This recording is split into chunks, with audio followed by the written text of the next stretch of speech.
This is BreakmanX, and welcome to the game show on December 17th, 2025. How's it going, Jack?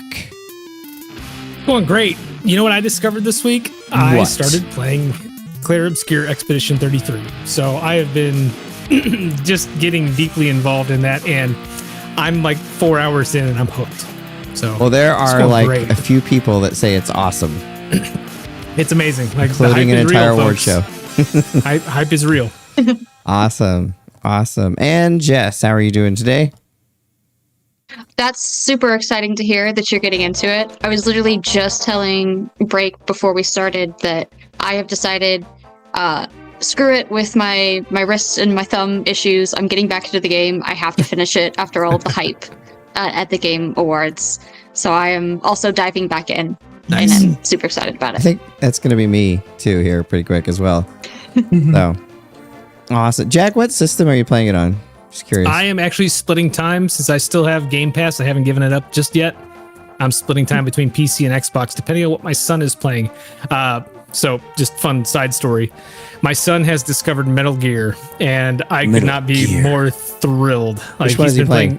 He's playing Delta. He watched me play a little bit of it. He's like, I want to try that. I'm like, okay, here we go. I love the response. Like, that's great. He told me yesterday that he beat the end, and I was just like, oh, buddy.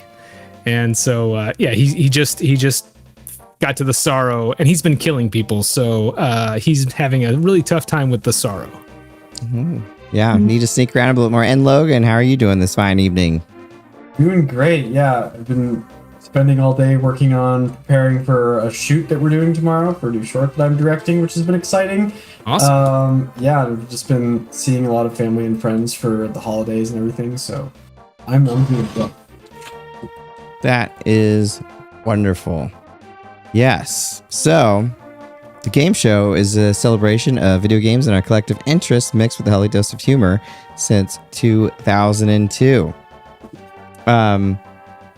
And this is the final show of 2025, y'all. This is the final show of 2025 of season 12, lucky number 13, up next on... It's been a year already. Whew. Yeah. On January 7th, 2026. And all the hosts are returning. No one's dropping. So that's nice. Yay. So we look forward to seeing you in 2026 for season 13. Next year is going to be even better than this year. And I just want to take this opportunity to say thank you so much to everyone that has contributed to the game show. So all the hosts, Logan making all of the thumbnails. Jess is doing a fantastic job with all the social media and helping with writing content, and Jack helping with show outlines. Everybody is just doing a fantastic job. And our hosts, of course, that can't make it tonight, Darria and Maul. It's been a really wonderful time, and I appreciate them all so much. And of course, you out there, the audience, thank you so much for watching. It's been really fun to see those numbers grow and to see that more and more people are watching us. So we really appreciate that. Thank you. Mm-hmm. We appreciate everybody tuning in to listen to us talk nerdy for a few hours. Yes, we will do that gladly. All right. Well, Jack, do you want to hop into the Game Awards? Yeah, let's talk about the Game Awards. So last Thursday, we kind of talked about it a little bit last week, just kind of what was up and what was kind of expected to be shown at the Game Awards last week. And, they didn't disappoint. I got to be honest. I think there were a ton of games announced at the Game Awards, and they were all huge this week. I'll go through some, but I know we each kind of picked out our favorites, what our favorite reveal was from the Game Awards. So I'll start off. My favorite was Control Resonance. And, if you listen to this podcast, you know how big of fans a lot of us are of Control and the Remedyverse. So knowing that it's a sequel to Control, you're playing as Dylan Faden, Jesse Faden's brother, and you get to go out into I'm guessing a hiss-infested Manhattan, and he has essentially a melee version of the service weapon. Oh, it looks pretty awesome. I'm excited to see what they bring. It's gonna be pretty cool. An 8-bit Moss player writes in, "Hey Logan, all right." So there we go. And if you would like to write into the game show, you can definitely do that on our YouTube. And if you're watching this after the fact, comment, because I read and respond to every single one. And of course, please do what the little clip here below is saying, and like and subscribe. So I guess let's go on to Jess's pick of the Game Awards. So there were a bunch of things. Obviously, they were announced. They were amazing. But the one that got me as a Resident Evil girly to my core is my boy's back, Leon Kennedy. Yes. I kind of knew it was coming because there had been like talks about it, but I still like screamed when I saw him show up. They could not keep that secret. No, oh no. But he looks great. I'm stoked. I can't wait. It looks like it's going to be a pretty fun little dichotomy, like between him and Grace. I think, is it Grace? Yeah. I think she's gonna be kind of like sneak around, kind of like don't get found, and he's just gonna be kind of like Resident Evil 4 or 5. Let's just go kill everybody in our path. Which is always a good time. I'm really excited for it. It's the most excited I've been in a minute about a Resident Evil announcement. I'm sure I'll get that one day one, like I do with most of those. And Logan, why don't we hit yours? Yeah, by far my favorite is Fall of the Old Republic announcement. And I actually don't really I'd never actually played the original Old Republic games, and I was really excited about this Republic remake that they announced a few years ago now, because I was like, okay, this will be my opportunity to try it with updated graphics and everything, because I love the immersion of, high-end graphics and that sort of thing today. And I was kind of disappointed to hear that they had troubles getting that developed and that the studio basically shut down and has been moved and everything. But that has totally been overshadowed by the announcement of a brand new Old Republic game from the original director of the series and everything. Like, I cannot wait. Yeah, just the fact that they got Casey Hudson attached to that made me super jazzed. Yeah. Yeah. And just, like, I've been wanting to see some Old Republic stuff in the new era of Star Wars.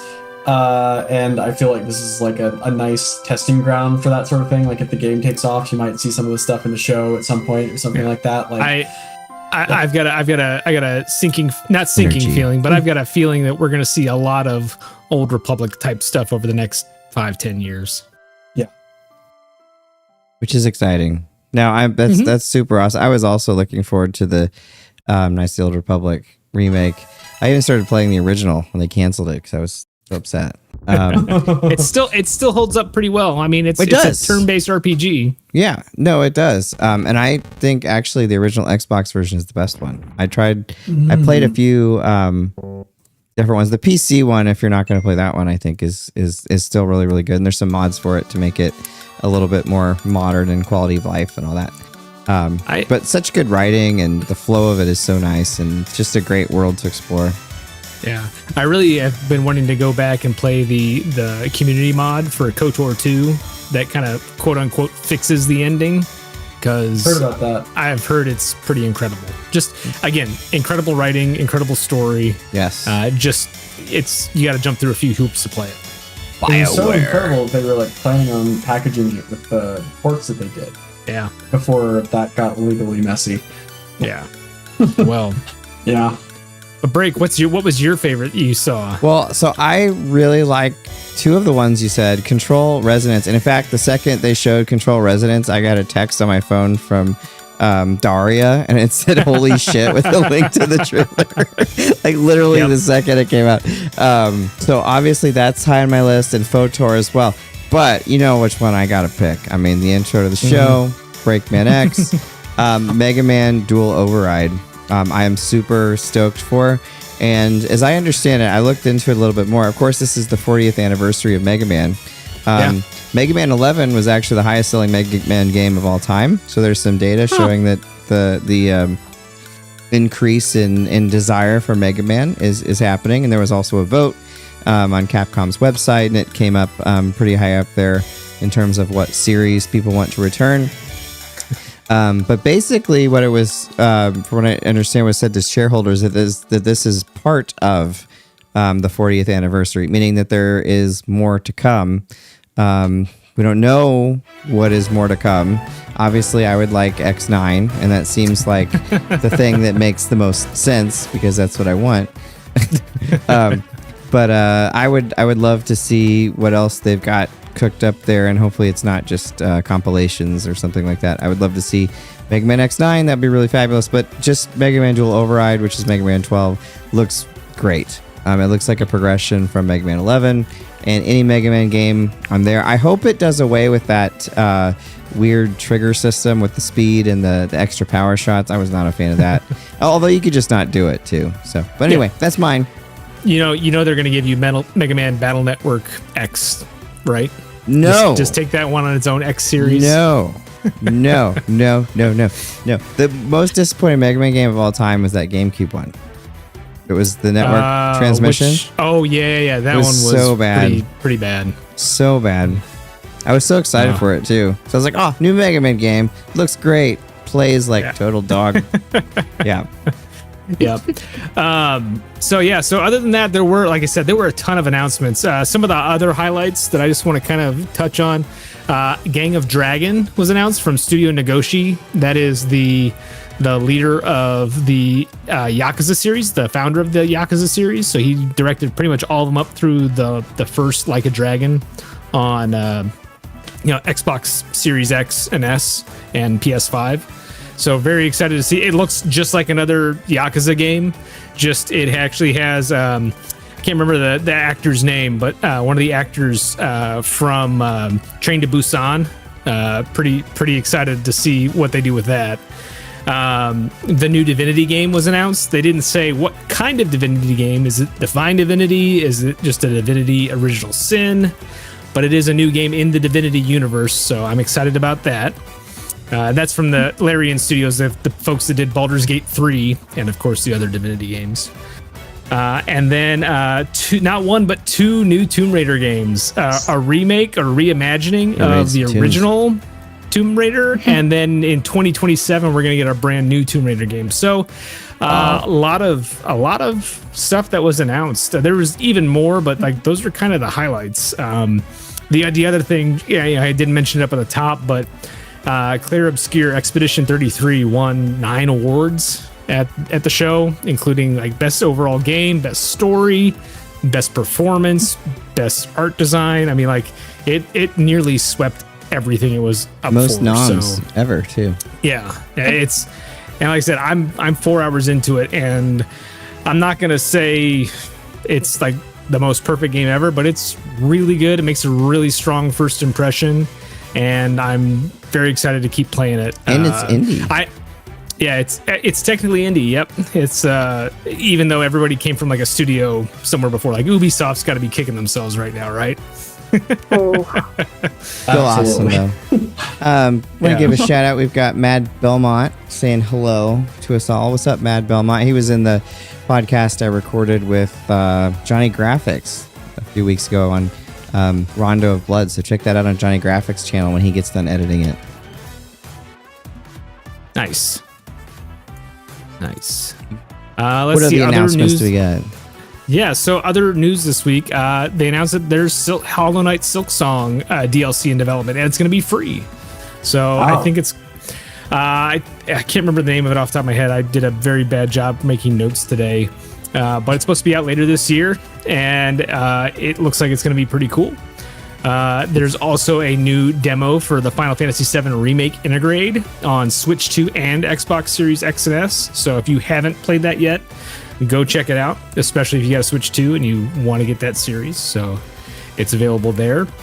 Bungie also confirmed a March release for Marathon and a $40 price point. So I think, and I may be just kind of grasping at straws here, but I'm going to guess that seeing the success of Arc Raiders made Bungie like breathe a huge sigh of relief, and they're like, okay, this thing might work. So as much as I hate to say that about Bungie, because, you know, our history with Halo and that studio, but like, not everybody's up for an extraction shooter. but Arc Raiders at least proved there's an audience out there for it. So we'll see how it goes. See how it goes. Mm-hmm. I like Marathon. Go ahead. Oh, I like Marathon, so we'll see. Yeah. And then finally, if you haven't caught it yet, the new Fallout season started today. So I know what I'm doing after this podcast is over. I watched it right before with the whole family. My brother's in town, and Fallout's like his favorite video game franchise ever. And Nice. I had a great time. The atmosphere is always perfect. It's fun. I love seeing, the Ghoul and Lucy together is such a great dynamic, and I'm excited to see where it goes. They've got me hooked back in immediately. So I would highly recommend, if you haven't watched season 1, do that and jump in, because I think season 2 is going to be a fun time. I'm so excited. I'm very excited to watch it. I actually got my dad called me and was like, "Have you watched it yet?" And I was just like, "No, I've been at work all day."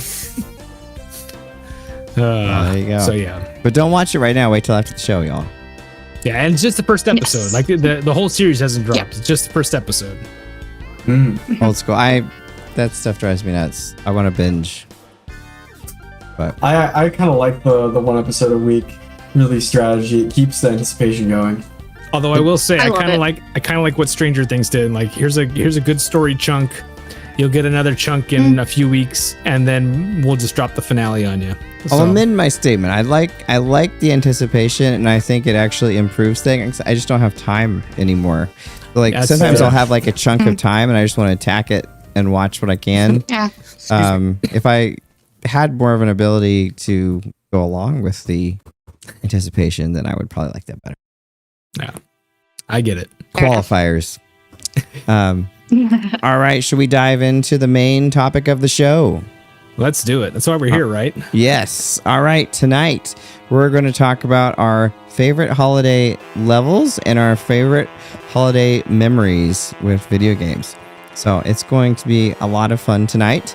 Of course, the holidays always have a big connection with video games, because before we could buy all the games that we don't have time to play, we would get them for Christmas a lot of times, or for the holidays, whichever holiday you celebrate. So I know that was the case for me. So I'm going to start off with a level that always reminds me of Christmas every time I play the game. And I'll talk about the memory of getting the game later. But the winter level in TMNT 2 for the NES always reminds me of Christmas. You have all the pine trees throughout it, and it's an additional level that's not in the arcade game. And I enjoy that level. I like beating that polar bear at the end. So.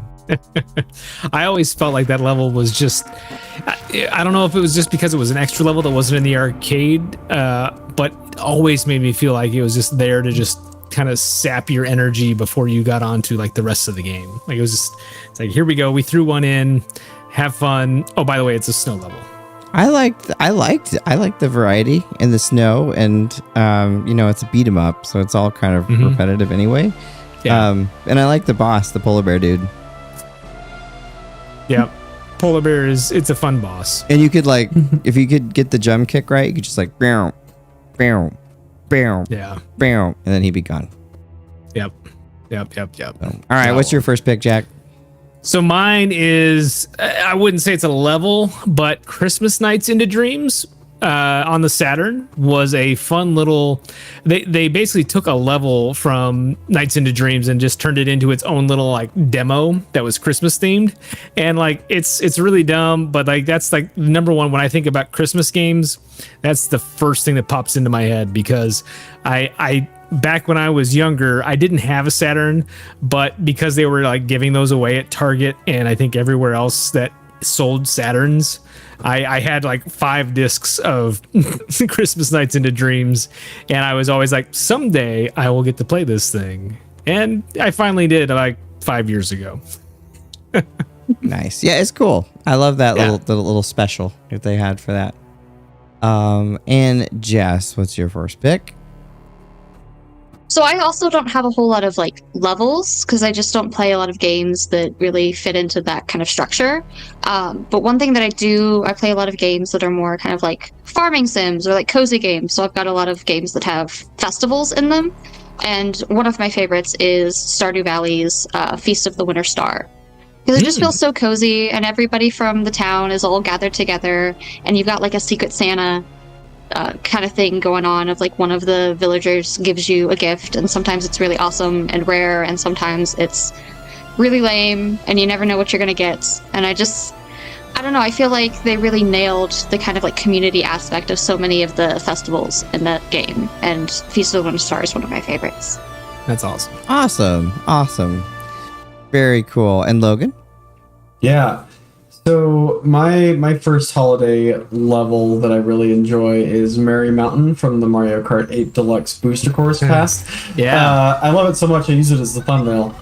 But I just remember being really enthused about the whole Booster Course Pass because of just finally getting some new levels for Mario Kart 8 Deluxe, and then this one released in time for the Christmas drop, and just gave me a really nice seasonal course to play during that winter period. And man, I love all the detail in that course. Like, it makes me so nostalgic. Everything from like the flying train going around, like Polar Express is one of my favorite holiday movies, so that just gets me excited when I see a Christmas train. And just you drive through a whole like decorated little cozy mountain town, and half the fun of the Mario Kart 8 courses is just looking at all the design elements, and it's a really, really satisfying course to play in. It's like a Disneyland ride. I mean, all those courses, it's like going through a ride. Yeah, isn't that every Mario Kart track? Yeah. But this one's got the holiday spice in it. Oh yeah, it does. It does. It's a really cool one, and it was actually gonna be my next pick, but I'm gonna switch through it. I was trying to think of a transitional word there, and I'm gonna go to Freezeezy Peak from Banjo-Kazooie. Yeah. Banjo-Kazooie, I actually never really liked this game, which I guess makes me a bad Nintendo fan. But a friend of mine really liked it and was trying to get me into it, and I watched him play a substantial portion of it. And the Freezeezy Peak, I thought was a really cool level, even not really at that time being into wanting to do a collectathon game at the moment. But yeah, that level is so cool with the trees and everything. And even looking back on it now, it's a really fun Christmas level that actually makes me want to give Banjo-Kazooie another shot. Yeah, Freezeezy Peak. I mean, I like the Banjo games, and that's probably one of the better levels from that first game. Yeah, it's the one that I remember when I was watching him play and him trying to get me into it. That was when I was like, oh, that's pretty cool, actually. I just never liked Banjo or Kazooie as characters, but I should give it another shot. Maybe I would like it now. I might. Sometimes that happens. It's worth going back to just as an interesting, like, hey, what were platformers like in this point in time? It was a weird time. Yes, and it's still one of the better ones. Like, if you think about it, like between that and Mario, like Banjo is still like leaps and bounds beyond something like, I don't know, Tonic or one of those, or Tonic Trouble or like something like that. Like, it's still top tier. There were a lot of subpar 3D action games at that a lot time. of subpar, like Gex 3 or anything like that. This is such an interesting period. I won't really go into it. Maybe do an episode on sometime, but like I've been reading and watching videos about that particular period of time and development, and basically no one had any idea what they were doing with 3D. And trying to establish both game design principles for all those genres, but also just even how to program them, because they'd all been programming for, the Motorola 6800 or the Ricoh processors on the Nintendo side or the TurboGrafx side, and then all of a sudden they're in these MIPS-based processors from Silicon Graphics, and it's just like, what are we doing? Yeah. So, but they figured it out. All right, Jack, what was your next pick? All right, so my next one is the city of Tsukimino from Yakuza 5. So when you're playing as Seijima, you get to run around this city quite a bit, just kind of doing the normal Yakuza stuff. And, Yakuza 5 is not necessarily my favorite. Seijima is one of my favorite characters, but like, Yeah, Tsukimino just has a different feel from a lot of the other cities that are in the Yakuza series, and I think a lot of it is just the snowy atmosphere and just the different vibe that city has versus all the other ones you see from that area, or from that series. It's just unique. They don't really do a whole bunch with any of the holidays, a whole bunch in the series, but like that's the closest thing you get to a holiday level. Yes. That's cool. And if you would like to let us know what your favorite holiday game is, please go ahead and either write it in the chat here, or if you're watching it later, comment. I'd love to see what other folks out there like. There's probably a lot that I haven't played. Speaking of that, though, Jess, what's your next one? So my next one is Toy Day in Animal Crossing, and I will be quick about this one because I know I talked about this last week as well. But again, it's just another fun little like holiday thing that exists in these games of Jingle comes to town and he hands out presents. And in the original GameCube version of it, you could change your like outfit and accessories and trick them into giving you more presents, which I always thought was a really fun little detail. And it's just a fun little way to like mark the passage of time in a game that's so focused on actually letting the clock play out if you're playing it right, which nobody does. But I always thought it was just a cool little touch. Yeah, for sure. It's awesome. That was always a really cool one. And when I was looking up, like I looked up what are some of the best Christmas levels, and that was always the one that came up. None of the ones that came up were ones that like I could necessarily put on the list, but that was like the one that came up, and it made me remember the old days of playing the GameCube version. That's a really good pick. Mm-hmm. Here's hoping they do something fun for this year's Toy Day after they release that Animal Crossing update. That would be fun. That would be great. Yeah. That would be cool. All right, Logan, what's your next pick? Yeah, so this next one is more of a holiday challenge as opposed to a level. And of all games, it's in Phasmophobia. And this is an older challenge, but they always do holiday themed challenges every year. But this one, Stupid Simple, it's from 2022, and they just had like this scavenger hunt looking for various like cookies around the house to put on a plate for Santa, while you're there like also trying to hunt a ghost and everything. And like playing with my friends and doing these scavenger hunts, like everybody would be joking about just eating all the cookies and gluttony, various things like Gluttony. Yeah, Hey, it's just it's like real, man. What other sins Santa can better make you watch mad? out. Yep. But like it's just one of those things. It was like a fun new little twist on the game that got everybody just having fun for the time it was out. And then you got a cool little snow globe at the end if you found all the cookies in every level to keep in your trophy case. Awesome. Yeah. Very cool. All right. So moving on to my next one here. This was actually one that I wasn't a big fan of, but it still hits my memory. But the Ice Cavern in Ocarina of Time. Okay. And I didn't use a guide, going through it the first time. And that when you're pushing those ice blocks in that room, I don't know if y'all remember that. But pushing those ice blocks around to get the puzzle or whatever to open the thing. That was such a frustrating room, or at least it was for me. I remember really not liking that. I remember it all too well. Like right below Water Temple is that ice cavern. Yeah, and you push the frickin' ice into the water, and then it's all over.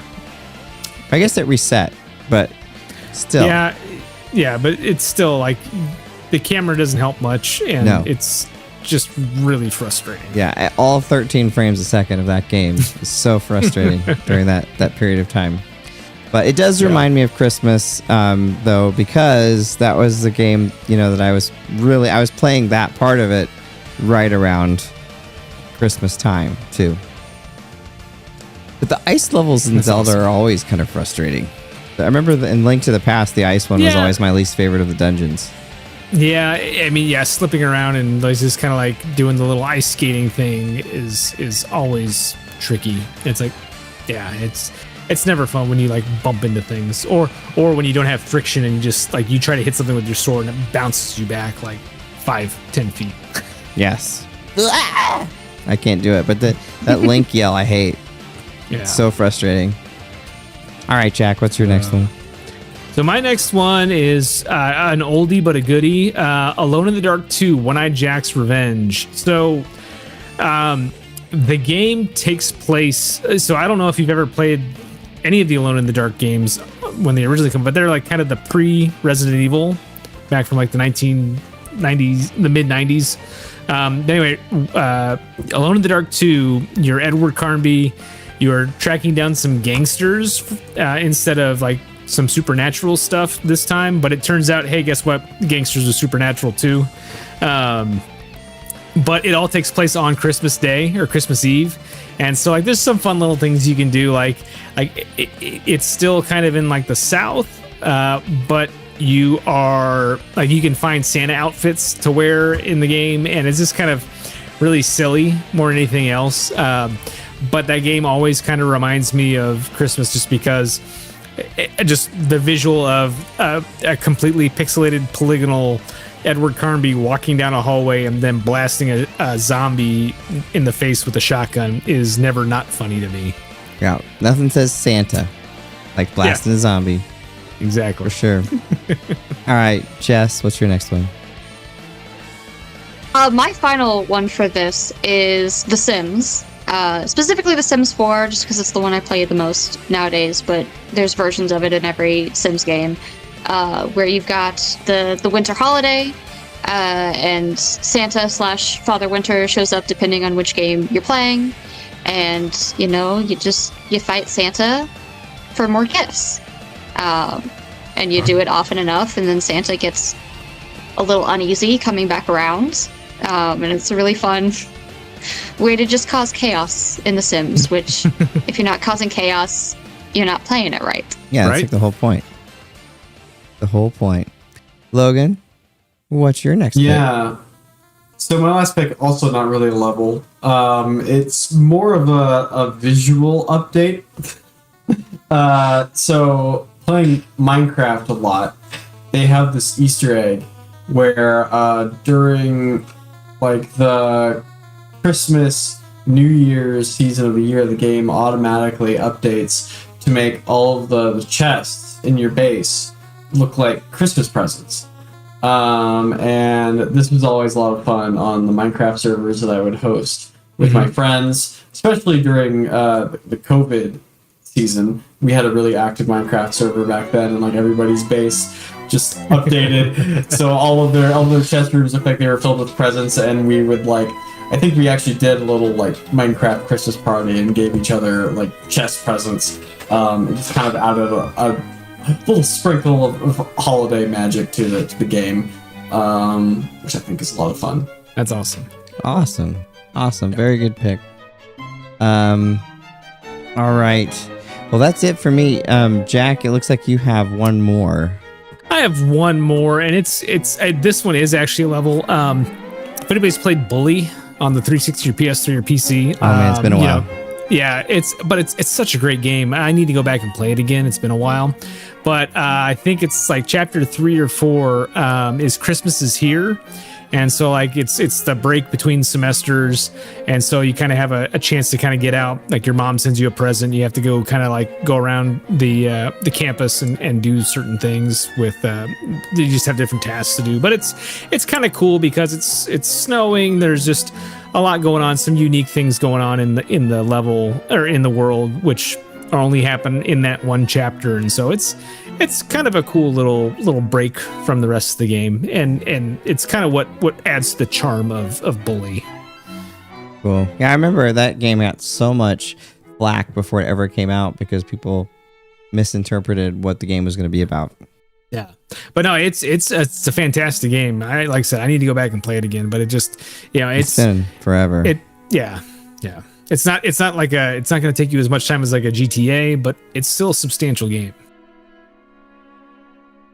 Don't die. No dying. Don't die. My water was bullying me. Jack, why don't you take the first one on the next one while I cough? Yeah. So I think the next topic we wanted to kind of hop into was favorite holiday memories. So, like Break said at the beginning, video games and holidays for me kind of go hand in hand. Like a lot of my first memory, or not first memories, but like my first experiences with video games happened around the holidays. And so just a lot of, I associate the holidays a lot with video games. And so just want to kind of go through some of those, share some of those memories with everybody here listening. So my first one that I kind of want to share is the first game system I ever got as a present. That was the Game Boy. It was Christmas of 1990, I think. I think I got it the year after it came out, not the year it came out in the States. But I remember unwrapping it, and I just had the hugest smile on my face.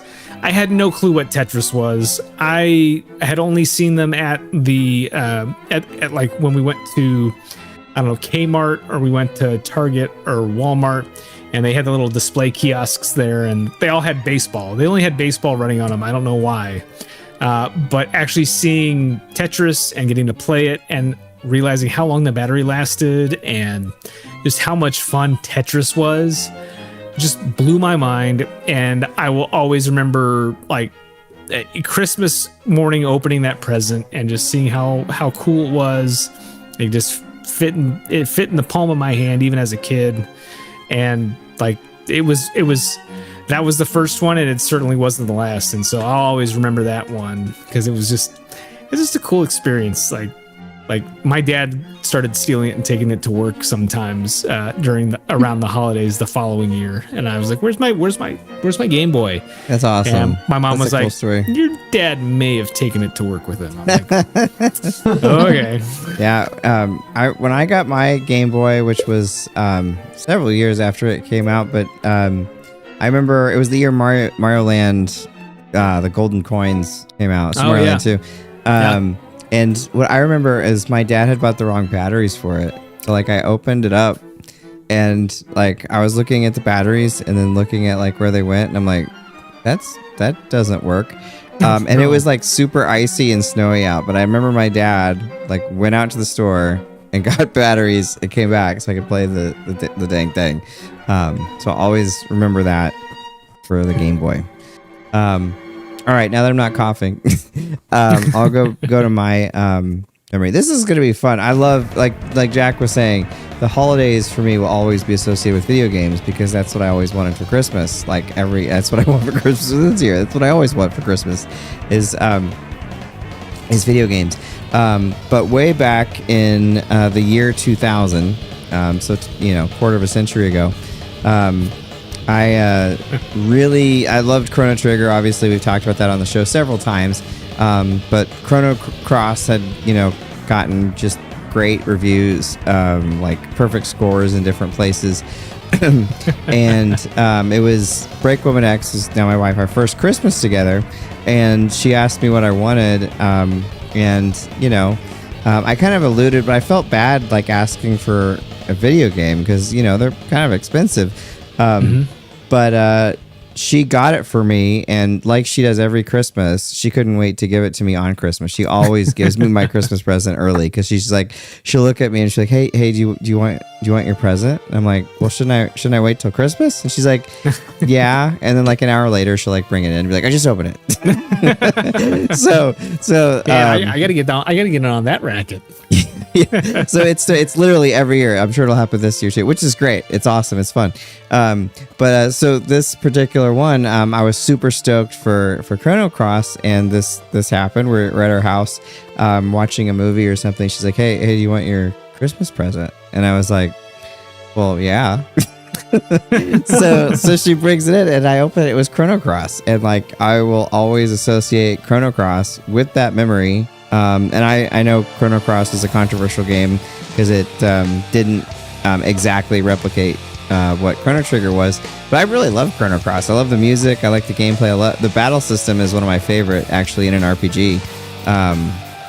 And so Yeah. Great. It's a great memory. And every time I play it, and I'm actually have been trying to finally get through the very end of it because I never got through the very end of it due to a memory card issue.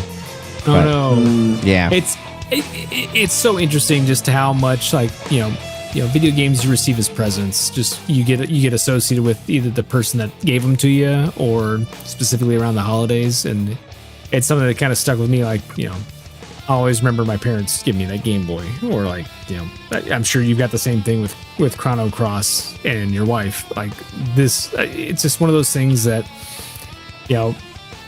it sounds weird, but just people, it makes you think about those people that much more in time after the deed has been done, right? Well, it makes the game more fun too. Yeah. There's something about that experience, the set and setting, and then like for years, it's a connection back to like that moment in time.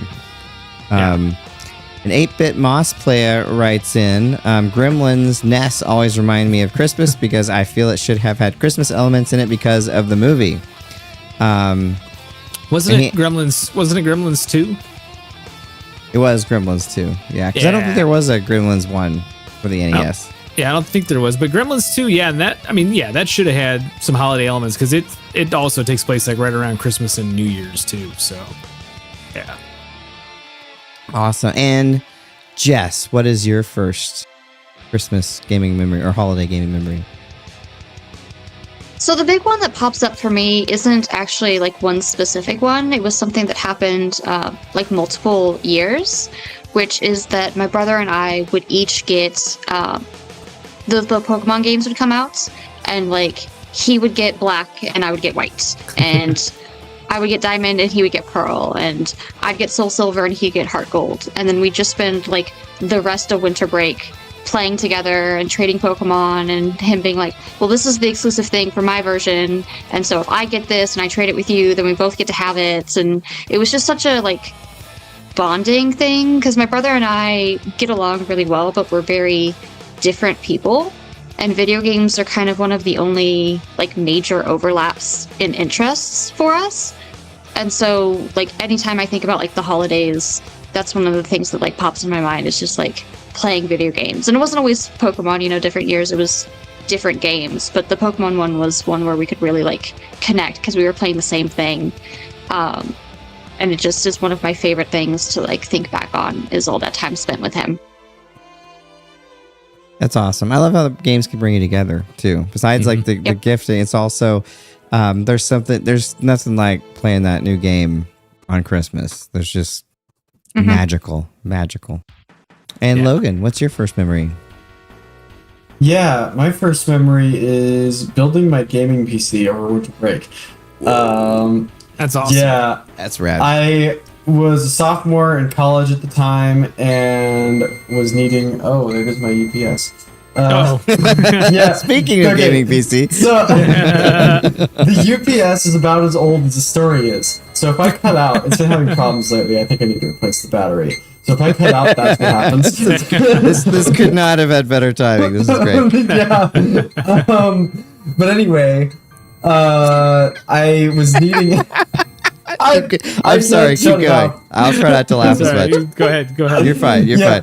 So I was needing a new PC at the time because my laptop, while being relatively new, just did not have the VRAM or horsepower really I needed for game development, which is what I was studying in college.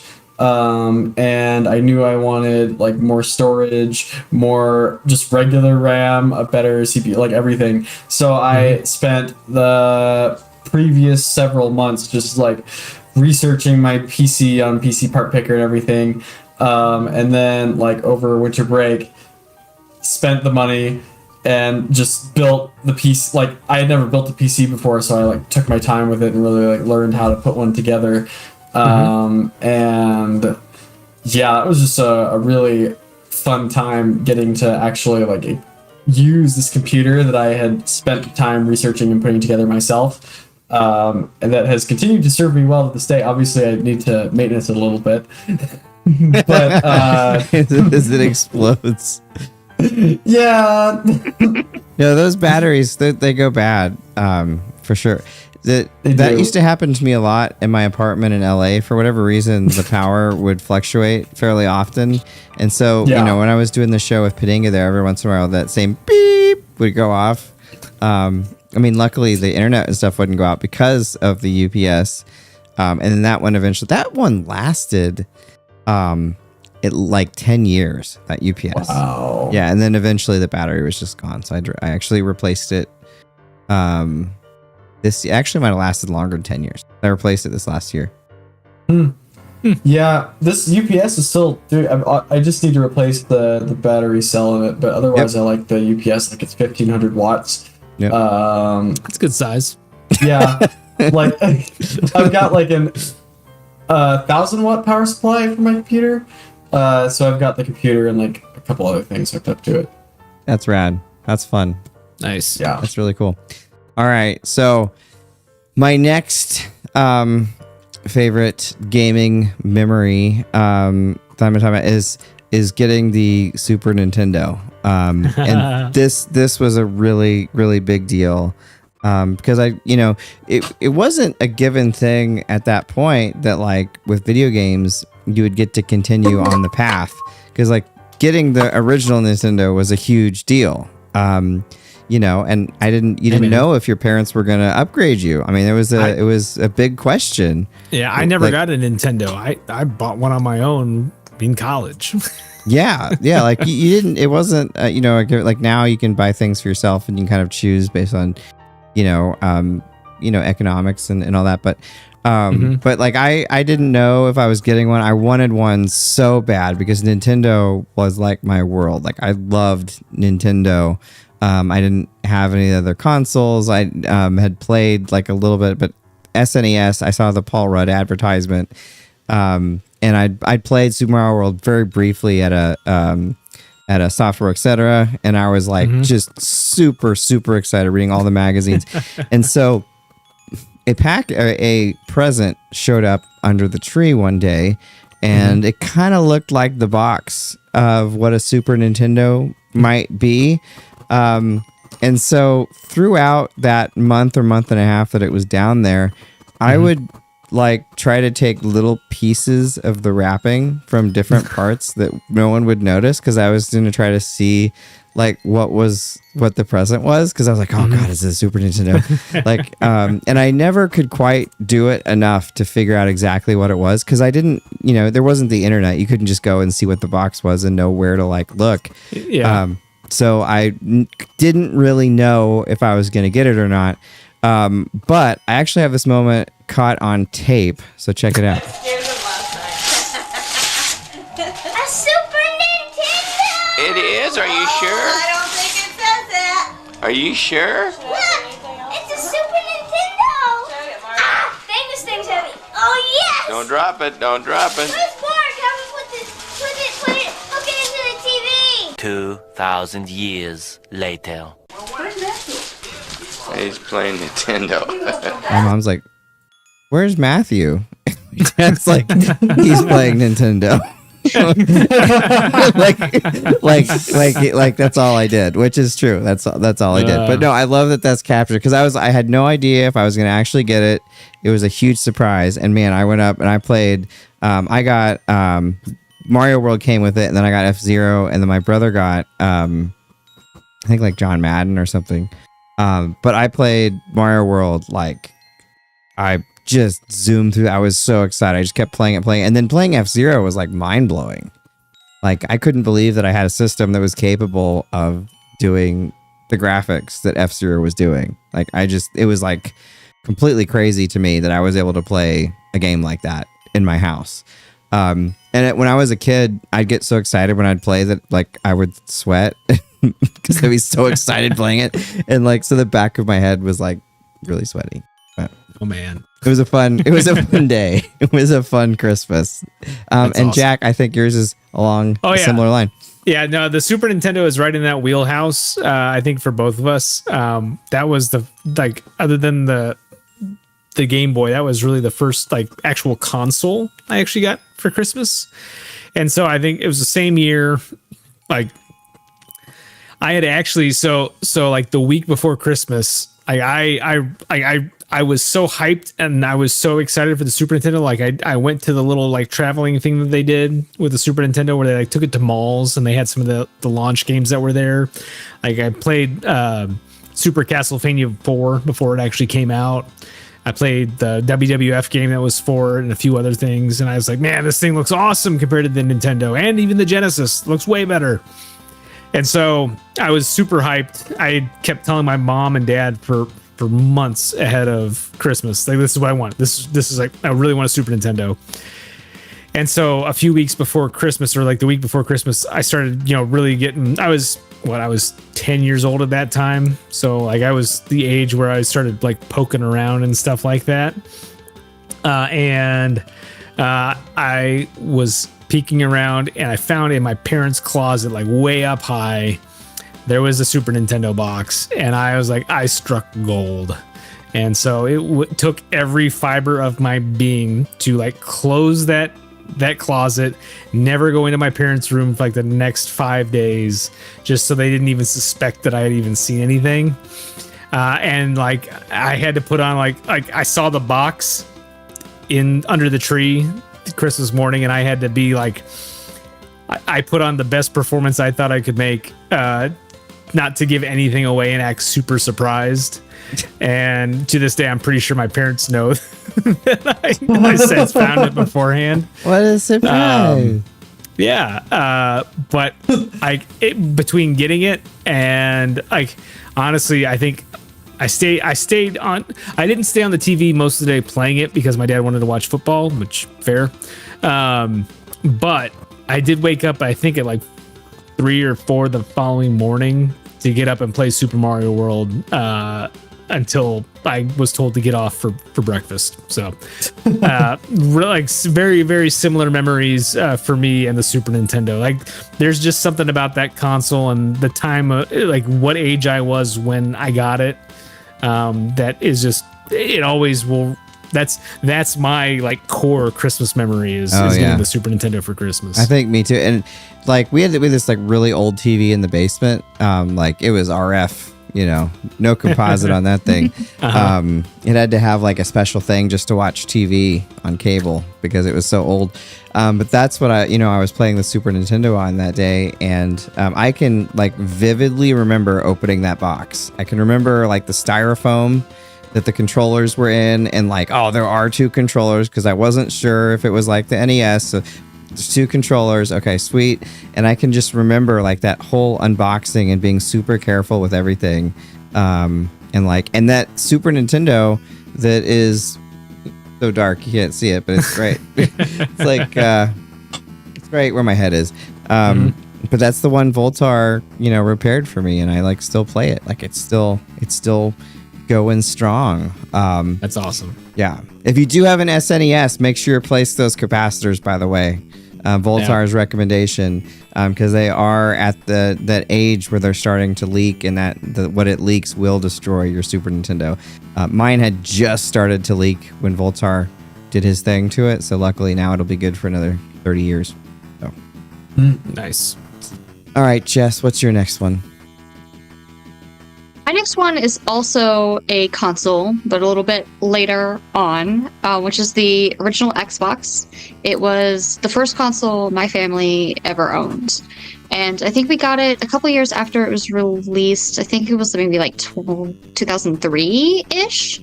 And it was a Christmas gift, and it was framed as a Christmas gift for my father. And I think they did it so that we had to like ask permission to play it. So I think trying to like cut down on how much the kids were playing video games, that lasted maybe like a month.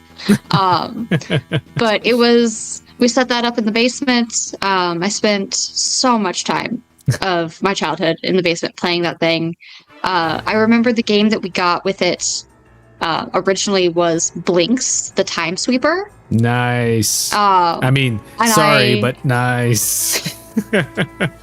Probably not a great game. I haven't played it in years, but I remember just like absolutely loving it. And it was one of the things that like me and my dad, it was like such a thing when I was little of like playing video games with my dad, and then when my brother got a little bit older, him That's as awesome. well. But it's something that I always remember, and I always just thought it was so funny. It was the Christmas gift for dad, and then of course the kids Yeah. were the ones that used So- it, and dad got lucky if he got to play for 5 minutes. So was your dad much of a video game player? So not super. We were actually talking about that earlier tonight. Of he was the type that he would go to arcades and he would play them, or like he'd play them at like friends' houses. But he never had any. He never like was like super into it. Like this Xbox was kind of the first time he had ever really owned a video game console himself, and so it was something that we kind of like got in together. As a Gotcha. family, which was really fun, except for my mom, who to this day can't stand the thought of playing video games. But it was always really fun, and I spent so many hours playing that Xbox. I think probably more than I've played literally any other console I've ever owned. That's so cool. That's really That's cool. so cool. So since we're talking about Xbox and we both talked about our SNES, we should talk about getting our Xbox. I have a feeling Jack and I's story of getting an Xbox is going to be very different. Probably. Jack's is probably going to be more fun. So go with yours first. Oh man, getting the Xbox for me was actually pretty. I don't know. It wasn't. It was just your pretty standard thing. I literally went to the store and like threw down the cash that I had made working at the movie theater. I was like, I want one of these things, and yeah, took home Halo and like an extra controller, and that's all she wrote. So mine was much more subdued. Well, I'd had a history with the Xbox even then, where I had been making fun of it, but I'd played Halo, and I really I wanted to play Halo LAN parties and all that kind of stuff. So it was graduation. I got a bunch of graduation money, and it was just like they're like staring at me at the Sam Goody. And so I remember getting it and like almost not wanting people to know about it because, you know, of the things that I had said to my friends about it. And then I took it home, and like it wasn't too long late around that time that Gabe got one, who also had been making fun of them on Penny Arcade. And so I think it was Richie, and I'm going to show it. But Richie gave me the comic, Penny Arcade comic. Oh, yeah. Yep. I think that was the running joke for like the next few weeks on the show, was just like, yep, there's break. Yep. Yep. But no, it was a lot of fun. Like that console, like I've been saying recently, was really cool. And you know, I know we talked about its flaws or whatever, but like I had more fun playing that Xbox than any of the other Xboxes. And I don't know, there was an attitude about that first system that was like just perfect for that time period, and the games that came out on it fit it so well. The whole ecosystem, Xbox Live, all of that stuff was so awesome. Yeah. No, they did. It was a period in time. And the Ethernet port. It was a point in time. Yeah, and the Ethernet port. Yeah, all the crazy stuff we did to play Halo Online just wouldn't change it for the world. Mm-hmm. Yep. All right, Logan, what's your next one? Yeah, so this one is actually not a video game story. It's a D&D story. That's still a game. So I had a group of friends decide to do a Christmas one-shot one year. And this is the only time we've done a Christmas one-shot, although I think people are trying to get another one together. But my friend Curtis wrote the story, and we were essentially all like traveling up to the North Pole to try to save Christmas, something along those lines. All right. We're like, you know, infiltrating Santa's workshop and stuff. And I think we actually like managed to thwart their plans to unleash Frosty the Abominable Snowman. Before we even like faced Frosty, like we got into the cave and we found him melted. Just through like accidental. I think the DM was a little disappointed. Oh But- man. That's cool. It was really fun. Yeah. That's fun. That's fun. I love it. No, D&D is just as much of a game as anything. Johnny Graphics, hello, Johnny Graphics, writes in, Medal of Honor on PS1 is a core Christmas morning memory for me. I actually wanted a Saturn, but my disappointment disappeared immediately after firing up MOH and seeing how great it was. Yeah.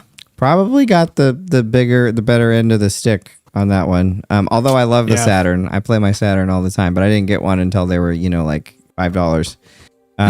And yeah, that was cool. All right, moving on to the next one. I unfortunately don't have this one documented on video. I wish I did. But the NES. So the NES, going back in time here, but the NES, I have talked about it on the show before, but I remember going to my friend's house and them having the NES and Mario and Zelda, and at first not being interested because Atari hadn't really done much for me, and then just absolutely being engrossed. My life was changed forever. I knew that I loved video games and I wanted to play video games as much as I possibly could after that day. And then periodically we would rent one, in the local store in Lindsborg. Didn't have a huge selection of games, so it was almost always like Double Dragon, and Super Mario Brothers was always gone. So I would rent it and I get to play it, but I wanted one so badly and I just didn't think that it was going to happen. I really didn't think it was going to happen. And so it's actually my aunt Linda, who had somehow gotten one for us, and I think she actually gave my brother one too. She's pretty awesome. But I remember like that Christmas opening it up, and I almost couldn't believe it was happening. Like it seemed like it was too good to be true. Like I'd won the lottery or something. That I was opening up and a freaking NES was in there, and Super Mario Brothers, and we got we got Double Dragon, because I love Double Dragon. We got Mike Tyson's Punch Out, Nice. and maybe one other game that Rad Racer was the other one. Okay. All right. Yeah, so some Nobuo Uematsu there, and I just remember going into the basement, hooking it up onto that tiny old TV. It was black and white actually, and playing that thing, and my life was never the same. I mean, I was always freaking playing Nintendo, and that's why again that clip I showed of the SNES is so funny, because I'm sure that's the one caught on tape, but I can't imagine how many times someone was like, "Where's Matthew?" He's playing Nintendo, because that's that was what I did all the time. Yep. So that was an awesome Christmas. So That's awesome. all right, Jack, what's your next one?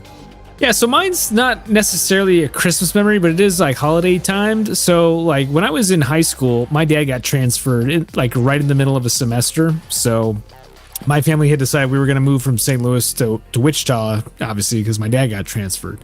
And so I had been in St. Louis. I had been going to the same school with the same group of friends for, 6 years at that point, 7 years at that point.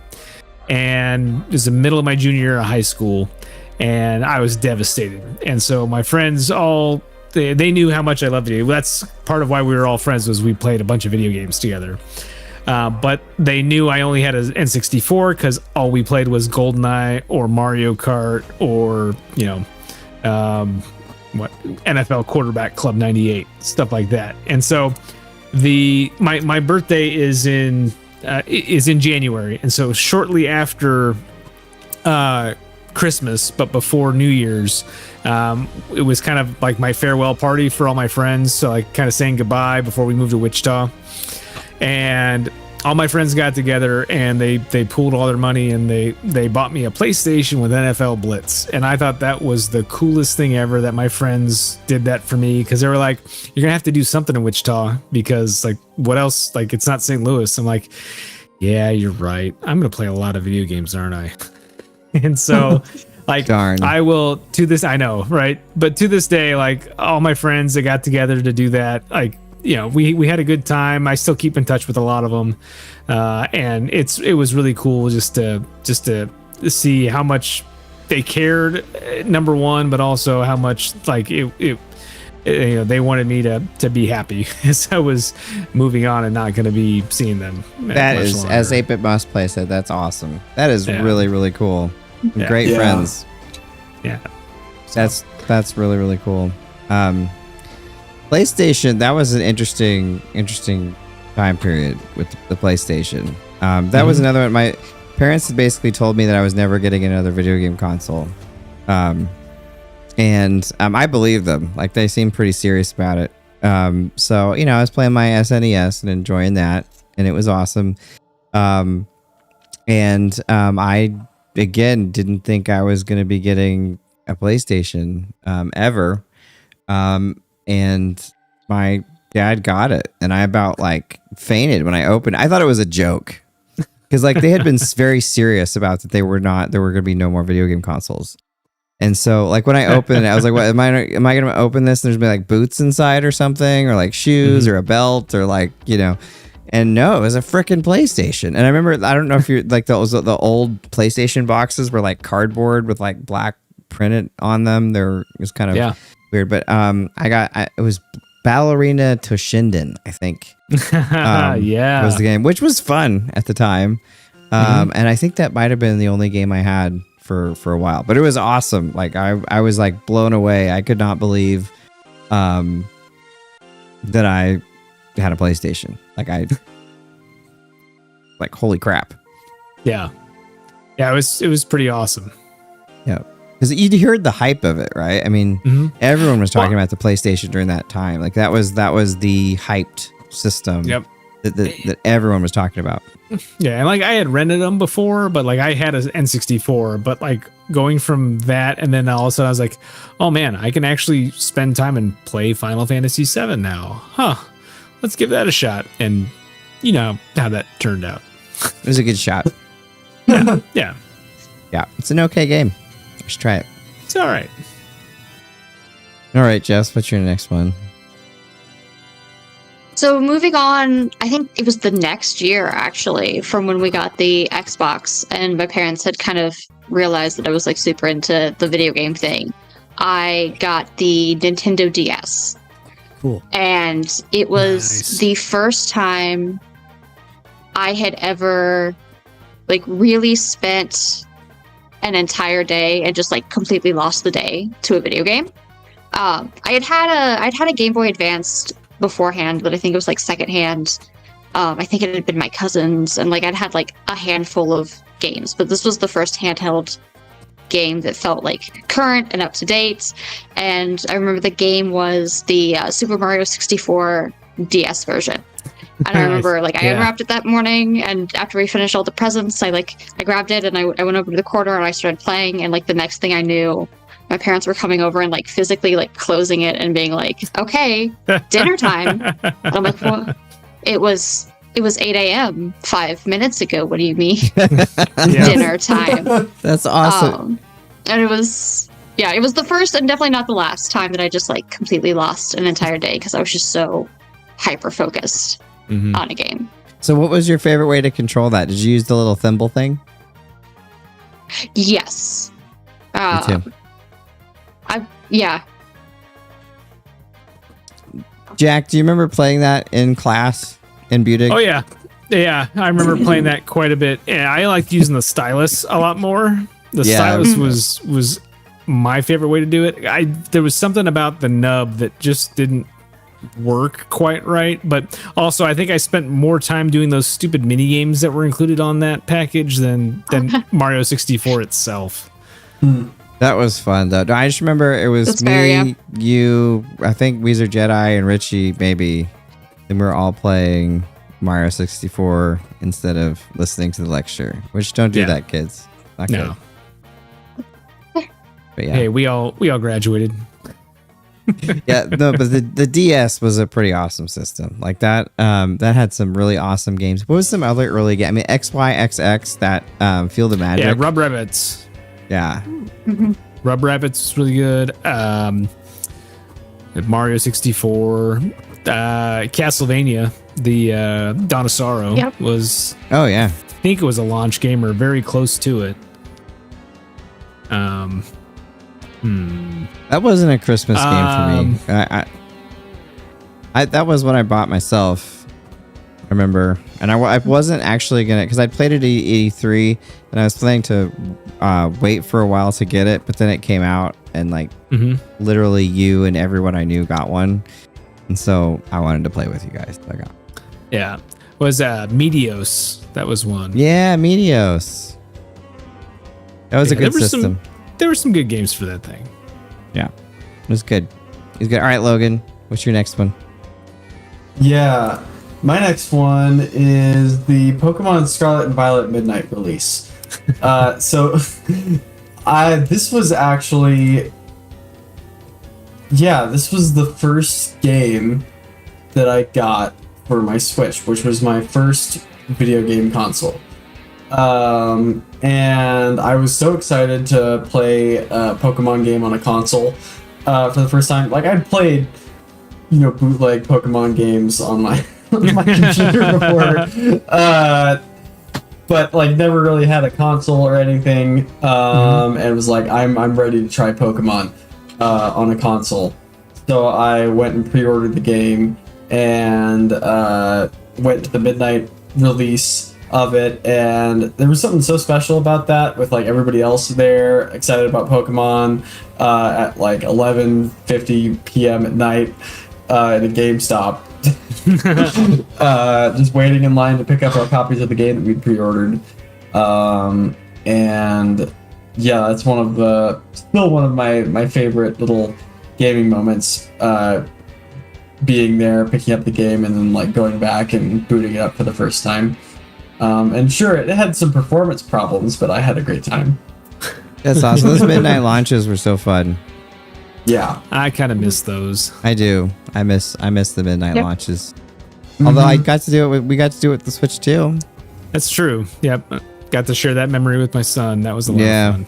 Yeah, that was fun. BreakmanX likes to brag to everyone that we did that night, like as a family, because we were all there. And Malachi, our editor, was there too. Nice. But I can't say much about Pokemon, unfortunately. I wish I could. But fun memory of that. All right, my next one. The game I wanted most, the thing I wanted most that Christmas, which would have been 90 or 91. Probably 91. Nope, 90. Definitely 90. Yeah, because 91 was the SNES. 91 would have been the SNES. Yeah. So 90 was I loved the TMNT 2 arcade game. Like that was, I pumped so many quarters into that. And I'd seen, I couldn't believe that it was coming to the NES. Like I was so excited for it. And that was like what I wanted for Christmas, like more than anything else. And I'd like opened up all my presents and I didn't get it. And I was trying to not act, all entitled and disappointed because I'd gotten some good stuff. So I was like trying to not, be weird about it. And then my brother actually, pulled like a game out from behind his back, and it was TMNT 2. And he's like, there's one more. And I about died.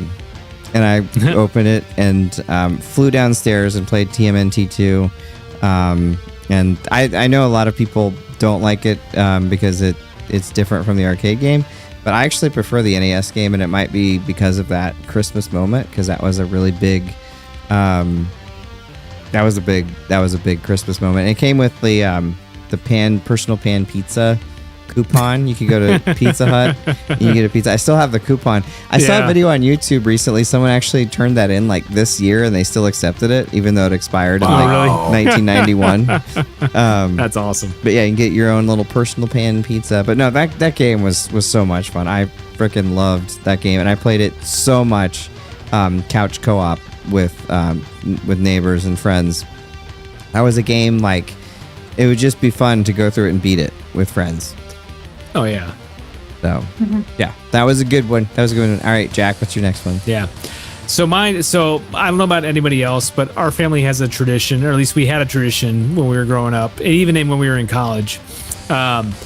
my dad, to give my mom some time to wrap presents and stuff, would always take us to his office Christmas Eve.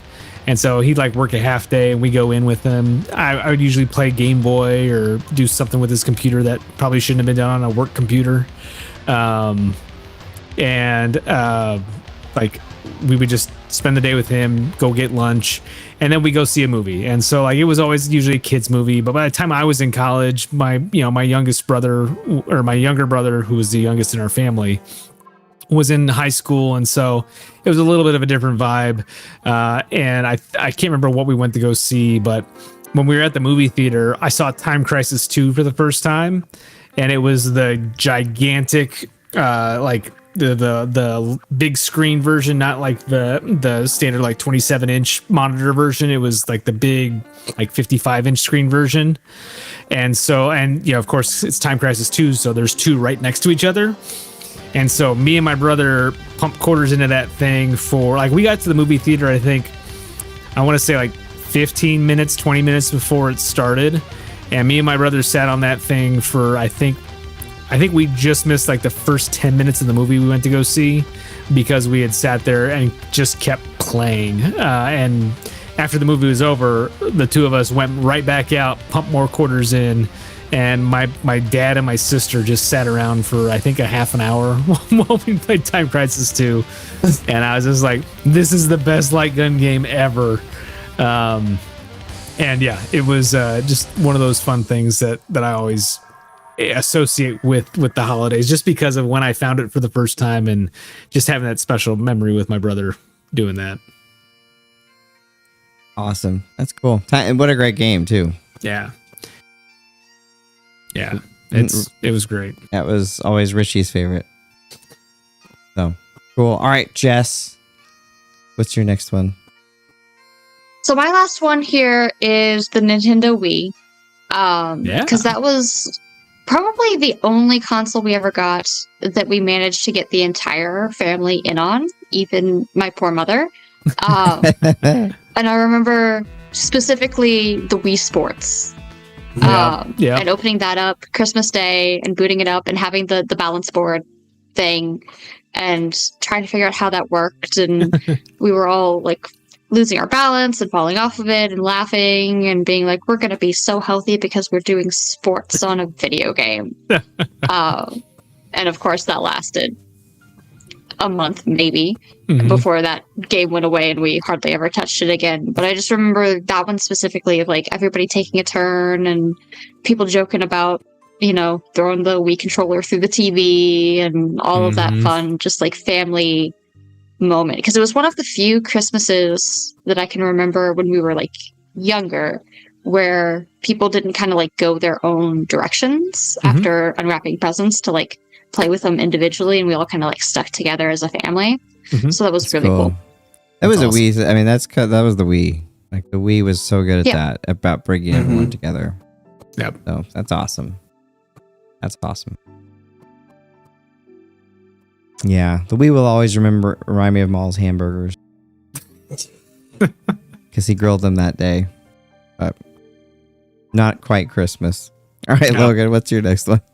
Yeah, no, the Wii seriously does that. Like my last memory is also on the Wii. And so my family, especially when the Wii was newer, would play Just Dance a lot when we were all together. Nice. In addition to Wii Sports and Wii Fit as well. But like, yeah, Just Dance, we would go through various songs and all be dancing in the living room together and doing probably not great on the song that we were picking. Like oftentimes the feedback wasn't terribly the most accurate, but you know what? We had a good time anyway. And like whoever was holding the Wii remote and everybody else would be like dancing around them doing basically the same thing. That's what matters, is that you're having fun, right? Yeah. That's awesome. Yeah, I'll never forget that being shown at E3 at the Nintendo booth, and like the people that they had dancing were like professional dancers, and they like made it look amazing. Like it's hard to describe how cool it was. Like they were doing all these songs, and they were like I don't think we're actually playing the game. I think they were just doing like the professional dance moves from that particular whatever. Yeah.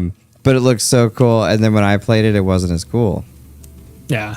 I still can't believe of all the things that came out on the Wii or like got started with the Wii and the Kinect and all that stuff that Just Dance is the franchise that is still going to this day. Like never in a million years would I have made that bet back in 2005, 2006. Do you remember People? And it is. Do you remember the Kinect? I have recently fallen down the rabbit hole of Just Dance lore. Oh, Mm.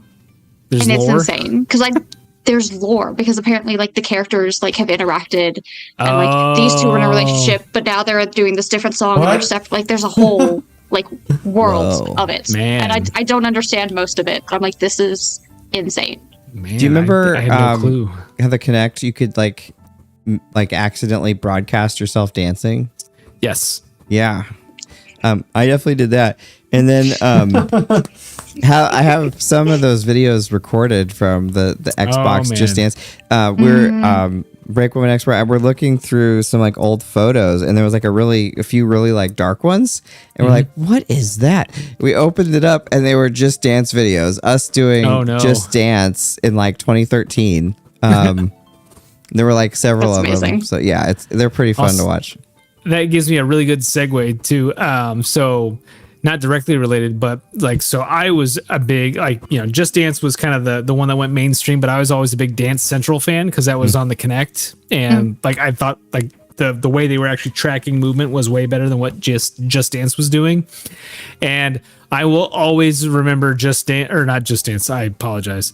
Dance Central for the amazing Usher videos that generated that I will use till the end of time with Usher just saying Merry Christmas from Xbox or Happy Easter from Xbox. I mean, or like anytime the holiday comes around, I just love getting on Blue Sky or Twitter and just seeing, oh, yep, there it is.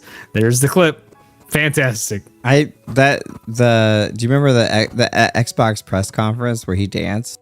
Oh yeah. Yeah. I was Yes, at that yes. one, and that was probably the weirdest Xbox when I was at, because they didn't show many games. Yep. And the thing I remember most about that one, besides Usher, which I was like, why is he here? I just wasn't. I'm just not. That's not for me. But the South Park guys came out to show the very first Stick of Truth trailer. Yeah. And I remember Trey was like, well, we feel kind of out of place showing a game at the game conference today because no one else is. But here's Stick of Truth. But yeah, it was cool to be within feet of Matt and Trey because I love Matt and Trey. Logan, did you have another one? No, that was my last one. Okay, that's fine. You can comment on the other ones. We're getting close to wrapping up. I did want to mention again, we won't have a show until January 7th. We'll do our We're Wrong Awards, the game of the year from 2025. So we look forward to that. Up until then, have a Merry Christmas, Kwanzaa, Hanukkah, whatever you celebrate, and then a Happy New Year as well. But let's dive into our last few here. Okay, so another memory of mine, similar to Logan's from a little bit ago, but this was a PC upgrade. We'd gotten a PC in like, I think 93 was when we got it, or 94. Like a 386, 486. It was a 386, yeah, with 4 megs of RAM, 200 megabyte hard drive. Wow. It's cooking. Top of the line. Top of the line at the time. Like, it was pretty good. But like, no sound card. So there's no sound in it, no CD-ROM drive, and no video card or anything. So like I could like eat a lot of XMS, EMS RAM futzing to get anything to work. And so I was playing games like silently, and without, with only 4 megs of RAM, like in super bad frame rates, and it was just a real struggle to play games. But one Christmas, my parents had talked to some tech person, and basically on Christmas Eve had him come over, and he upgraded the PC. And he put in a CD-ROM drive, he upgraded the RAM, and he put a sound card in. And I think he might have done a couple other things, but those are the ones I really remember. New hard drive. It went from 200 megabytes to like maybe 2 gigs, Wow. which was like, Rolling, like basically like unlimited space for me. Yeah. And I remember finally getting to play TIE Fighter because I hadn't, at Shadow's house, I could hear it. And then finally getting to play TIE Fighter and be able to hear the freaking game. And actually being able to like play a few games. And the CD-ROM, I could play the LucasArts, the adventure games and Monkey Island and all of that. And basically all the games some of them I'd like collected throughout the years, but not really been able to play. So it was like, you could finally play Myst. yeah, I wasn't a Myst fan. But there were just so many games that I finally got to play on PC. And it was like the first time I really got to play PC games, because when you can't hear them and you don't have enough RAM, so it's like, bad frame rate, you're not really playing it. Awful Double whammy. Yeah. Yeah. So getting both of it was like a whole new world. It was pretty awesome. And we had the internet at that time, pretty recently, and so there was like a whole bunch of I could spend like 2 weeks downloading a video. I remember it was the Independence Day trailer was the first video I ever downloaded, and it literally took me I think 2 days to download. Yeah. A 1-2 minute video that was like 240p. Imagine having to wait that long to watch a trailer. Oh my Dude, gosh. like- I downloaded a patch that took 5 days for X-Wing versus TIE Fighter. Oh. Yeah, there was a period of time in high school, definitely high school and probably still in college, where like I would just go to the apple.com/trailers page, like, because Apple put all the movie trailers up in QuickTime. Yep. I would just watch them, and like it would literally take hours to download 1 2-minute trailer or 90-second trailer. Yeah. And Because we first started, I felt like I was in the future. yeah, it was amazing. Like I remember we had 1440 kilobits per second, and then we had 28.8, and eventually we got 56K, but it never went that fast. But yeah, that X-Wing versus TIE Fighter patch download that took 5 days, it actually stopped halfway through one time, so it ended up taking me about 8 days total. Oh, no. Yeah, and by the way, during that time, that was my dad's like kind of business line for dial-up. So also he wasn't getting calls. He just thought that he didn't have to go in. So. Yeah, slow time of year. It's really slow. It got quicker after I heard about that, though. Jack, did you have another one? No, those are like the core ones I can think of. I've got some other things I can talk about, but like you guys go ahead. We got. I know we have to. Logan's shooting a movie tomorrow, so we have to make sure we get out on time tonight. So really cool. So I'll just hit up one last one because I think Jess and Logan, you've already gotten through yours. But mine was so this was when our oldest was in kindergarten. She's graduating high school this year. But when she got her first game console, which was the first game system that they had, was the 3DS. And I remember BreakmanX, like it was months before Christmas, or maybe a month or two, and she's like, I want to get them a game. Like what should we get them? Because we had like the Wii U, or I had it, and so like you should get her a 3DS. Like she would love that, and then she could also play with like us, because I'd given her one a month or two before, so we all had one. We could all play. But yeah, that Christmas, like showing both her and then BreakmanX 3DS, and like getting them hooked on games that first Christmas, and then like all of us playing our 3DSs all day, like that next day was a really, really fun memory. And so many of those games, like I remember the Luigi's Mansion that came out was one that she really liked. Yeah, that's awesome. But yeah, that was the beginning of their gaming lives. So wow, and that's perfect. It's 10:30. Holy crap! It's like exact timing. So, Jack, what are you going to be doing this week and for the next several weeks till we come back? Oh man. So tomorrow night I'm going to watch Kentucky volleyball play at the T-Mobile Center here in Kansas City. It's the Final Four for the NCAA tournament, and Kentucky is playing Wisconsin. And if they beat Wisconsin, they'll play the winner of Texas A&M and Pittsburgh. So hopefully I'll get to see at least the Cats make it to the final, and maybe get to go see them win a national championship. Here's hoping. But doing that, hanging out with family, and gonna watch Muppet Christmas Carol probably like 30 times. Nice. There you go. There you go. Well, I'll give you a Go Cats for that. So go win that volleyball game. Yeah. Yeah. And Jess, how about you? What are you going to do in the holidays? I'm going to try to relax for, maybe like 2 seconds. I'm home 2.5. visiting family. Gonna try to see a couple friends, I think, while I'm in town, but mostly trying to keep it chill. I hit submit on my thesis last night. So I'm officially done. I'm just trying to shut the brain off, not think about it until next semester when I gotta pick it back up. So hopefully a chill couple weeks until we see y'all again in the new year. Yes. And how about you, Logan?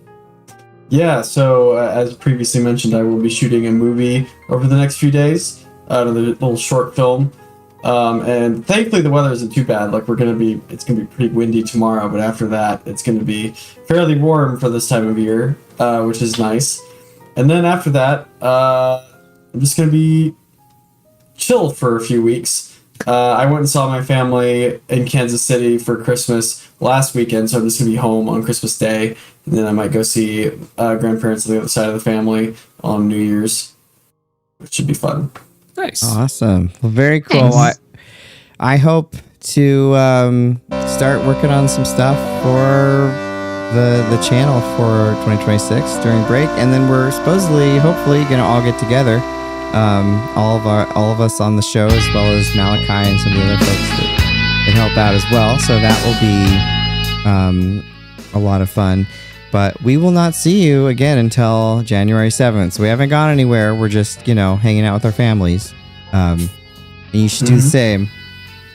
So until then, we will see you same time, potentially, on January 7th, 2026. Later.